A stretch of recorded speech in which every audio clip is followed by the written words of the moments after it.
My name is Danielle Nierenberg. I am president and co-founder with Bernard Pollock of Food Tank.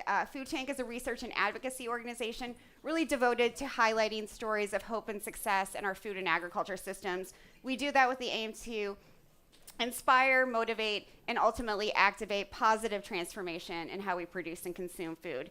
I couldn't be happier to be here tonight or today to talk about the urgent need to unlock and scale the solutions that will make our food and agriculture systems part of the solution to the climate crisis. That's why we're all here at Climate Week in New York City.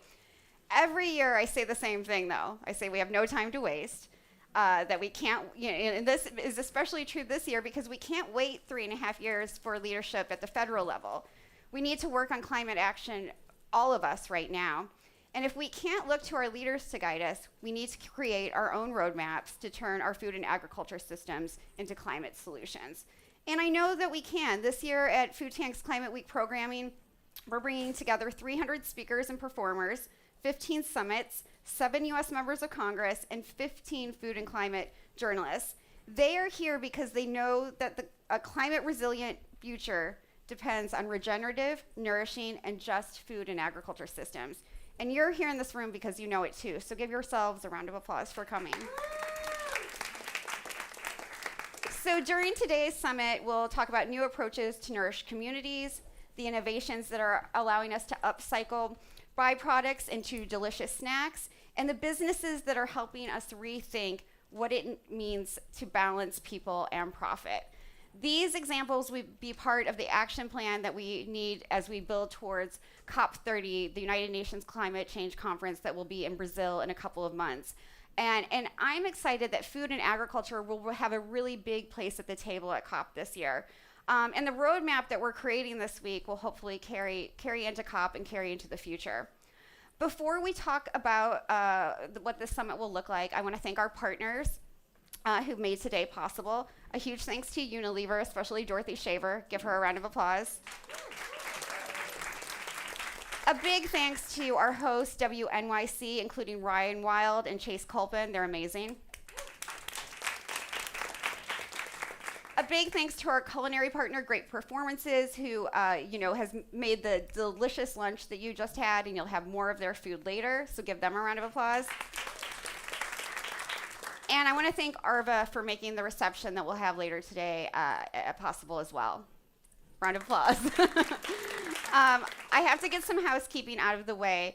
Because our sessions today will be fast-paced and very dynamic, if I cut a speaker or a session short, I hope you'll forgive me later. We want to hear from as many people as possible. Whether you're here in person or tuning in online, I also hope you'll use the hashtag ClimateWeekNYC to share your comments, your thoughts, your critiques, etc. You can also email me directly at danielle@foodtank.com, and I will try to get back to you in real time. Or my co-founder, Bernie, will. He's always checking my email. So for our first conversation today, I want to reintroduce Dorothy Shaver, who is Unilever's Global Food Sustainability Lead. Give her a round of applause.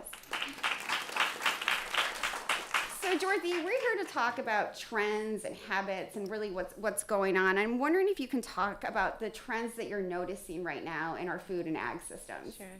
So thank you so much for having me, but thank you so much for being here. There's a lot of different events this week, and it's really great to see all of these huge change makers in the space of food come together. So our job is huge, right? We have to change the way that we talk about food, the way we serve food, the way that we grow food, and the way that we love food. And in Unilever, of course, we have huge brands. We have huge brands that work as levers for change. I have quite a few examples for you that I will share. But in addition to that, we're working on really looking at what's the difference between a trend and a habit. And we actually need better food habits. And the thing about trends is that they're like fun, they're cool. We love to talk about trends, right? In Vogue, they always show like the new color trend, the new food trends, and that's fun. But we really need new food habits, and habits really require a lot of change, right? Sure. And that really requires us in all of our spaces that we're working in food to really move trends to be habits so that we can shape the future of food. And to do that, we need to do some work to figure out what people like, what they don't like, what are some easier ways that we can help them to make these changes. So we recently did a piece of work in Unilever with Gen Z, and if you know who Gen Z are. It's a huge cohort of very influential people in the big population, about 2.5 billion people, about $360 million of spending power. So you can see why we might want to know what they want to eat. And we did a piece of work to really understand what they care about when it comes to our big three levers around the way that we grow our foods in more sustainable and regenerative ways, the way that we put ingredients into our foods, so what nutritional value are they looking for, and also what they're looking for when it comes to how we package our foods. And what was really interesting is that a lot of the work that we're doing in Unilever, of course, is changing the practices by which we grow our foods to have a more resilient food system. And most of the people that we spoke to actually didn't really think about or really, I don't want to use the word care, but really care about the way their foods are grown. The key things that that came out of this, I'm not going to share all of them, but a couple of them. One is that, of course, there's a huge influx of functional foods with benefits around energy, around sleep, around memory, and well-being in general. Of course, protein and fiber is absolutely huge. I mean, there's a lot of protein maxing, there's a lot of fiber maxing. How do we utilize that trend to really move people in the right direction, to use less resources from the world for our food system, and also to be healthier? And Gen Z also sees food as a form of identity and self-expression, which is really interesting because it's really being compared to their choices in fashion or their choices in habits. So there's something in there that I think we can work together to really shift, to really move the food in a better direction so that everybody can have delicious, nutritious food that is grown in better ways. So those are some of them. Others that we looked at were advanced meal preparation, but also combined with really easy meals for one, and overall healthier lifestyle. So these are some of the shifts. But what I think we really need to think about and talk about today, which is how we shaped this session together. So I'm so happy to see so many of you here, some of my very close friends in the world of food, and really trendy, cool people. So I'm sure you maybe looked at the agenda, but there's some really cool people on the agenda, including us, of course.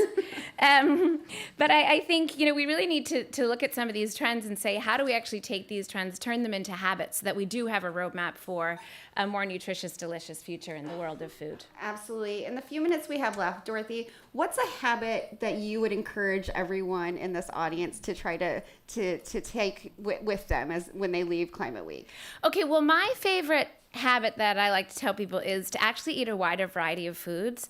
So I don't mean to bring up my past, but I'll bring it up. In 2019, we published, of course, Future 50 Foods, NOR, and WWF, and that was all about abundance. It was about trying different color foods, different textures, different flavors, and that's what I would really encourage people to do. If you happen to work in the food service sector, we have somebody from the Unilever Food Solutions here in the room, but if you happen to work in that sector, we know that people try foods actually first in a restaurant, and then they'll potentially try them at home.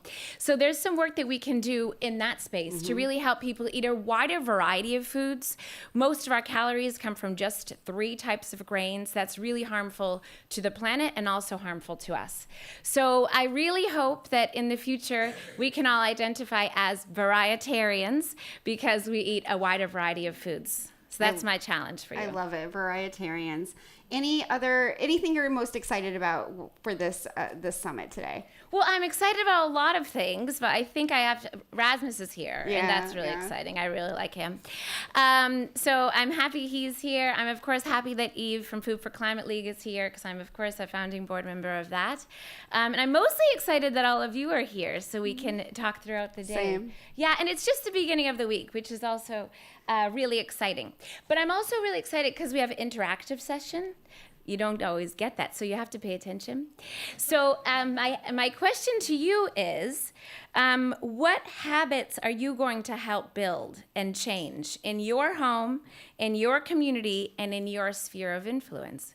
Because I think we're all proud of the work that we've done, but I think we can all say that we have a lot more work to do.